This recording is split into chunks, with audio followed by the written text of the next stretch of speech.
I'm here to share with you our next booty sculpting move. Next little secret, so all you will need for this is a chair. You can use your couch if you like. Couch may actually make you work a little harder. And you're going to slide down so that way the chair or the couch, whatever you're using, ends about the bottom of your shoulder blades. This are pelvic thrusters, full throttle.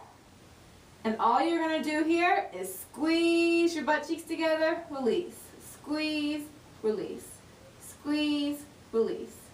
Squeeze, release. Give it a really nice squeeze up top. So you can do these during commercial breaks while you're watching TV.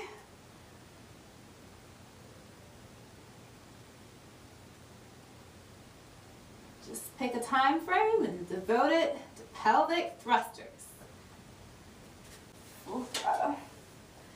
So that was our booty sculpting secret number 2. Have a good one, and I can't wait to meet you over there at the website. Bye.